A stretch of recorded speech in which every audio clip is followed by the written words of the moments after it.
लेकिन गरीब आज किस तरह से मर रहा है कोई उसको पूछने के तैयार नहीं है।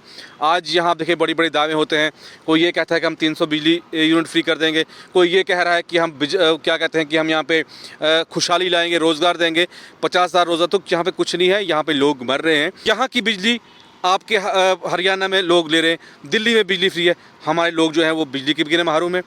बाहर के लोग आके प्रोजेक्टों में जम्मू कश्मीर के अंदर काम लग रहे हैं।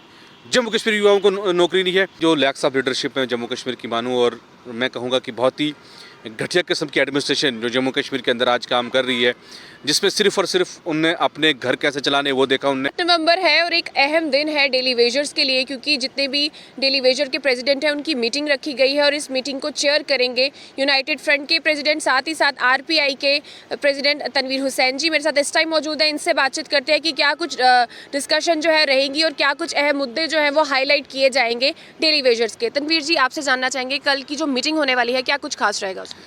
देखिए मैम, काफ़ी टाइम से कोई हमने मीटिंग अपने प्रेसिडेंट्स की ऑर्गेनाइज नहीं की थी, और जिस तरह से यहाँ के एडमिनिस्ट्रेशन का व्यवहार हमने देखा अभी तक, चाहे वो मिनिमम वेज एक्ट हो, या चाहे वो रेगुलेशन पॉलिसी हो यहाँ पे, या चाहे वो यहाँ पे जो हमारे एक 12 वर्ष का राइड लगाया गया जिसमें 1,500 वर्कर जो भी सफ़र कर रहा है उनके लिए कोई फ़ैसला लेना हो। इसके अलावा डिफरेंट डिपार्टमेंट्स के अंदर सफाई कर्मचारी एक्ट्स हो या बाकी मुद्दे हों, इनको रिलेटेड लिए हुए एक मीटिंग कल हमने कॉल की है महाराजा हरि सिंह पार्क में। सबसे पहले तो मैं तमाम प्रेसिडेंट्स को अपील करता हूं और उनको इनवाइट भी करता हूं कि जिन लोगों को अभी तक इन्फॉर्मेशन नहीं मिली है, आपके चैनल के ज़रिए इस वीडियो को ज़्यादा से ज़्यादा शेयर करें और तमाम प्रेसिडेंट्स के पास ये पहुंच जाएं, और कल 11 बजे वो महाराजा हरि सिंह पार्क में आ जाएँ और कुछ अहम डिस्कशन और डिसीजन वहाँ पर होने वाले हैं। और हम चाहते हैं कि एक बार फिर से इसको प्रोग्राम को गेयर अप किया जाए। जैसे कि आप जानते हैं कि दिल्ली में अब जो है पार्लियामेंट का सेशन भी लगने जा रहा है 25 नवंबर के बाद, तो उसको मद्देनज़र रखते हुए अभी मैंने दिल्ली का विजिट भी किया था, और जो मिनिमम वेज एक्ट की जैसे अमित शाह जी यहाँ पे आए थे, उन्होंने काफ़ी ऐलानात किए, लेकिन ज़मीन लेवल पे वो कहीं पे भी इम्प्लीमेंट अभी पे नहीं हुए हैं, और यहाँ की एडमिनिस्ट्रेशन कहीं ना कहीं जो है फिर से जो जम्मू कश्मीर कैजुअल के साथ धोखेबाजी कर रही है। तो ये देखते हुए हमने एक बहुत बड़ी मीटिंग कल ऑर्गेनाइज़ की, जिसमें डिफरेंट डिपार्टमेंट्स के प्रेसिडेंट को हमने इन्वाइट वहाँ पर किया है, और तमाम को वन वॉइस वन बैनर के अंडर आने की हम अपील करते हैं, तमाम प्रेसिडेंट को इकट्ठा होने की अपील करते हैं। और फिर एक प्रोग्राम आएगा और उस प्रोग्राम को भी हम कल ही चेकआउट करेंगे। इसलिए ये मीटिंग भी इसलिए भी ज़रूरी है कि आप जानते हैं कि काफ़ी 20-25-30 साल से हमारे लोग डिपार्टमेंट अंदर सफ़र कर रहे हैं, सैलरीज नहीं है, रेगुलेशन पॉलिसी नहीं है, और इस तरह जिस तरह भगवा मजदूर को मजदूरी कराई जाती है, इस तरीके से हमारे लोगों को मजदूरी की जा रही है। और अभी आपने देखा दिवाली का त्यौहार हुआ, किस मैक्सिमम साथी हमारे हैं जिनको सैलरी ही नहीं मिली, मैक्सिमम साथी ऐसे हैं जो अब रिटायरमेंट होने जा रहे हैं। तो इसके ऊपर एक बहुत बड़ा फैसला और एक आगे आने वाला प्रोग्राम जो होगा, जिसमें कल अपने प्रेसिडेंट से डिस्कस करके जो है उसकी डेट और जो प्रोग्राम की रूपरेखा होगी वो मीडिया के सामने लगभग 1 बजे कल प्रेस कॉन्फ्रेंस होगी, हम उसमें सामने सारी डिटेल हम रखेंगे। अगर हम बात करें जम्मू कश्मीर में काफ़ी कुछ बड़ी चीज़ें हो रही है, डेवलपमेंट भी हो रही है, बहुत सी ऐसी चीज़ें हैं जिस पे बहुत सा पैसा खर्चा जा रहा है, लेकिन जब बात आती है कैजुअल लेबर्स की, एक ऐसा तबका है जिसको हमेशा से इग्नोर किया जा रहा है। आपको क्या लगता है क्यों इग्नोर किया जाता है इनको? देखिए, कहीं ना कहीं उनने किस तरह देखा कि अपने जो जितने भी उनके जो ऑफिशियल काम हैं, जितने भी उनके आपके ऑफिशियल प्रोजेक्ट्स हैं, उनके ऊपर कमीशन कहाँ से मिले उसके ऊपर एडमिनिस्ट्रेशन काम कर रहे हैं। जो लैक्स ऑफ लीडरशिप में जम्मू कश्मीर की मानूँ, और मैं कहूँगा कि बहुत ही घटिया किस्म की एडमिनिस्ट्रेशन जो जम्मू कश्मीर के अंदर आज काम कर रही है, जिसमें सिर्फ और सिर्फ उनने अपने घर कैसे चलाने वो देखा उनने। लेकिन गरीब आज किस तरह से मर रहा है कोई उसको पूछने के तैयार नहीं है। आज यहाँ देखिए बड़ी बड़ी दावे होते हैं, कोई ये कहता है कि हम 300 बिजली यूनिट फ्री कर देंगे, कोई ये कह रहा है कि हम क्या कहते हैं कि हम यहाँ पे खुशहाली लाएंगे, रोज़गार देंगे, 50,000 रोज़ा। तो यहाँ पे कुछ नहीं है, यहाँ पे लोग मर रहे हैं, और अगर इन लोगों को बचाना है तो तमाम लोगों को इकट्ठा होना पड़ेगा। और इसलिए मेरी अपील है, जम्मू कश्मीर के युवाओं से भी अपील है, यहाँ के जो डेलीवेटर्स उनसे भी अपील है, और ख़ास करके जो हमारे प्रोजेक्ट्स के अंदर जो काम कर रहे हैं हमारे डेलीवेटर्स, नीड बेस्ड वर्कर्स, उनके लिए भी 6-6 हज़ार के ऊपर काम कर रहे हैं, उनको भी सैलरी नहीं, और इतना बड़ा रेवेन्यू जनरेट करके जो सरकार को दे रहे हैं। और यहाँ के लोग आज जिनको पानी नहीं है, बिजली नहीं है, वो भी अपनी जो मूलभूत सुविधा है उससे भी महरूम है। इसलिए इस वक्त इस मीटिंग में जो ये मीटिंग है बिल्कुल नॉन पॉलिटिकली होगी, पॉलिटिकल से हट के होगी, और सिर्फ इस मीटिंग में कैजुअल लेबर्स के ऊपर बात होगी, और आगे किस किस्म की रणनीति बनाई जाएगी सिर्फ केवल उन्हीं मुद्दों पे कल डिस्कस होगी। और उसके बाद जो भी फैसला निकल के आएगा वो 1 बजे के करीब जो है मीडिया के सामने जो है वो सारी चीज़ें रखी जाएंगी। तनवीर जी, जैसे कि अब आप एक पॉलिटिकल पार्टी के साथ भी जुड़ चुके हैं, आरपीआई के आप यूटी प्रेसिडेंट है, तो आने वाला जो टाइम होगा उसमें क्या कुछ ऐसी चीज़ें होंगी जिस पे आपकी पार्टी का फोकस रहेगा? देखिए, सबसे पहले हमारा फोकस आप देखिए, परसों भी हमारी एक ज्वाइनिंग हुई और अभी और हमारी ज्वाइनिंग्स होने वाली है। इस टाइम यूथ जो है वो रिपब्लिकन पार्टी ऑफ इंडिया की तरफ से आ रहा है, क्योंकि अब यूथ को लग रहा है कि जम्मू कश्मीर में उनकी आवाज़ कोई सुनने वाला नहीं है। यहाँ के जितने भी पॉलिटिशियन हैं, देखिए पॉलिटिशियन कोई नहीं, सिर्फ बिजनेसमैन मैं कहूँगा, क्योंकि अगर पॉलिटिशियन होते तो आज़ादी के 75 साल गुजरने के बाद भी हमारे लोगों की हालत नहीं होती। आज हमारे साथी जो है वो 2 वक्त की रोटी के लिए रोडों पे नहीं आते। आज हमारे बच्चे जो मूद बोल शिक्षा है उससे भी हमारे बच्चे वंचित हैं, उनके पास ही वो सिस्टम नहीं है। तो मुझे लगता है देखिए एमएलए किसी भी लहर से बंदा बन सकता है, एमपी किसी भी लहर से बंदा बन सकता है, मिनिस्टर कोई भी किसी को बना सकता है। वो कोई किसी की लहर चल गई वो बन गया, किसी ने हिंदू कर दिया, किसी ने मुस्लिम कर दिया, तो एमएलए मिनिस्टर बन जाते हैं। लेकिन लीडर बनना एक बहुत बड़ी मुश्किल है।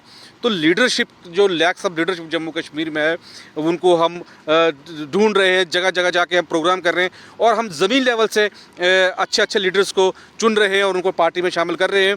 और एक नए चेहरों के साथ जो है रिपब्लिकन पार्टी ऑफ इंडिया जाएगी और यहाँ के युवाओं के, यहाँ के casual labours, home guard, SPO, यहाँ के जितने भी टेम्परेरीज लोग हैं या बाकी जो इश्यूज़ है उनको लड़ने के लिए इस बार आप देखेंगे कि हमारे युवा लीडर जो सामने आएंगे और सीधी टक्कर आने वाले विधानसभा में इन लोगों को मिलेंगी। अगर खास करके जम्मू कश्मीर के 60,000 मुलाजमिन का ने काम नहीं किया या जो हमारे बाकी वर्कर्स प्राइवेट सेक्टर में काम कर रहे हैं, तो यही लोग सरकारें बनाते हैं, government by the people, for the people, of the people. अगर इन लोगों का काम नहीं किया तो यही लोग इनकी सरकार को उखाड़ के बाहर फेंकेंगे और जम्मू कश्मीर में एक गरीब, मजदूर और किसानों की सरकार बहुत जल्द जो आने वाले इलेक्शन होंगे उसमें आप देखोगे। एक आखिरी सवाल रहेगा, जैसे कि बहुत से ऐसे पॉलिटिकल पार्टीज़ हैं, लीडर्स हैं जो फ्यूचर की बातें करते हैं, फ्यूचर में हम ये करेंगे, हम ये फ्री देंगे, हम ऐसा करेंगे, लेकिन जो ऑलरेडी खराबी चल रही है, जो प्रेजेंट में है, जो पास में खराबी हो गई है, उसको करेक्ट नहीं कर रहे हैं। तो महज जो ये वादे कर रहे हैं, जो दावे कर रहे हैं, वो वोट बैंक के लिए है। देखिए मैम, कोई फ्यूचर के वादे करे या पास्ट के वादे करे, 1947 में हिंदुस्तान हमारा आज़ाद हुआ है, हमारा देश आज़ाद हुआ है। 1947 के बाद इस बार हमने 75वां गणतंत्र दिवस मनाया, आज़ादी के 75 साल मनाए और आज़ादी का माह उसके बाद भी चलता रहा। मुझे ये बात बोले कि 75 साल के अंदर जिन पॉलिटिशियन ने हमारे लोगों की हालत नहीं बदली, हमारे साथियों की हालत नहीं बदली, कहते वही हाकिम वही जालिम, बताओ कितने सालों में हमारा हाल बदलेगा। जिन हाकिमों ने 75 साल हमारे लोगों की हालत नहीं बदली, वो क्या 5 साल में हालत बदलेंगे? वो क्या बिजली फ्री देंगे? यहाँ की बिजली आपके हरियाणा में लोग ले रहे हैं, दिल्ली में बिजली फ्री है, हमारे लोग जो हैं वो बिजली के बिना महरूम हैं। बाहर के लोग आके प्रोजेक्टों में जम्मू कश्मीर के अंदर काम लग रहे हैं, जम्मू कश्मीर युवाओं को नौकरी नहीं है। आपके IAS के एग्ज़ाम अभी जो वो ASI के एग्ज़ाम के लिए हुए, एज लिमिट देखिए लोगों की आपने 30 कर दी, बाकी आपकी गुजरात देखिए कितनी है।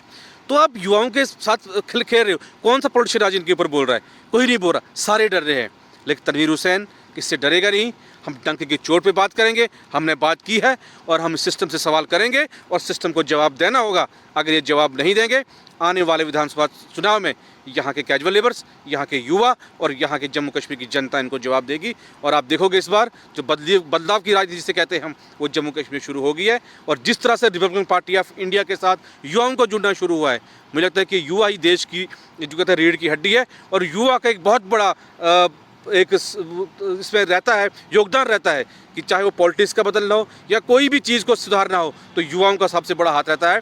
तो युवा जुड़ रहे हैं और आपके चैनल के जरिए से अपील यही करूंगा मैं कि ज़्यादा लोग इस पार्टी के साथ जुड़ें, क्योंकि हमारा साफ और क्लियर एजेंडा है कि हम ये नहीं कहते हैं इनकी तरह हम बड़े बड़े वादे कर रहे हैं वो प्रेस कॉन्फ्रेंसों में, और हम लोगों से ये नहीं कह रहे कि हम आपके लिए आसमान से तारे उठा के लाएंगे, लेकिन ये कहेंगे कि आपकी हकूक़ की रक्षा हम करेंगे, आपकी आवाज़ हम उठाएंगे। अभी 23 सितंबर को जो आल पार्टी मीटिंग जो आपने देखोगे दिल्ली गई हुई, क्या बातें वहाँ पे की? किसी ने कहा कि 370 को वापस करो, किसी ने कहा कि पाकिस्तान से बात करो, किसी ने कहा इलेक्शन स्टेटहुड को वापस लाओ। तो स्टेटहुड उसके खिलाफ हम नहीं है, स्टेट टूटना ही चाहिए, लेकिन फिर वही बात, स्टेट किसके लिए लाओगे आप जब लोग ही आपके पास नहीं बचेंगे, जब युवा ही आपके पास नहीं रहेंगे, जब आपके पास लोग ही नहीं रहेंगे, किसके ऊपर इलेक्शन लड़ोगे आप? किसके ऊपर आप जब बड़े बड़े डिक्लेरेशन बनाओगे जब आपके पास लोग नहीं रहेंगे? तो ये वक्त है जम्मू कश्मीर के लोगों को भी इकट्ठा होने का, यहाँ के यूथ को इकट्ठा होने का। अगर वो इस बात नहीं समझे बात को, तो जम्मू कश्मीर जो है बहुत पीछे चला गया और उसके बाद भी फिर उस जगह पे लाना बहुत मुश्किल होगा। तो इसलिए वक्त रहते हुए तमाम साथी जो एक प्लेटफॉर्म पर आ जाएं, हम लड़ाई को लड़ रहे हैं। और तनवीर हुसैन का स्पष्ट एजेंडा मेरा और मेरी रिपब्लिकन पार्टी के मेरे साथियों का ये है कि हम जम्मू कश्मीर के हर इस व्यक्ति की आवाज़ उठाएंगे जिसकी आवाज़ को दबाया गया है, चाहे उसके लिए तंजीर हुसैन को अगर जेल में भी जाना पड़ेगा, हम पहले भी गए, लाठियाँ खाई हैं, पहले भी जेलों में गए हैं, अब भी अगर जेलों में जाना पड़ेगा हम इन लोगों के लिए जाएंगे। लेकिन आखिर पे फिर यही अपील है मेरी तमाम वर्कर से कि कल तमाम प्रेसिडेंट हो 11 बजे जो है महाराजा सिंह पार्क में आके वहाँ पर डिस्कस करके एक बहुत बड़ा प्रोग्राम है जो आगे आएगा, वो 1 बजे हम ब्रीफ कर लेंगे लोगों में। बहुत बहुत धन्यवाद आपका। सिस्टम से सवाल भी पूछा जाएगा और सिस्टम को जवाब भी देना होगा, और अगर सिस्टम जवाब नहीं देता तो यही जनता है भाई जो सरकारें बनाती भी है और सरकारों को बाद में टाइम आने पर, इलेक्शंस आने पर हिला भी देती है और उखाड़ भी देती है। आपकी क्या राय है कमेंट सेक्शन में कमेंट कीजिएगा और हमारे साथ अपनी राय जो है ज़रूर साझा कीजिएगा। एंजेलिना स्टीफन, कैमरा पर्सन रुखसार खान के साथ स्टेट एनक्लेव के लिए जम्मू से।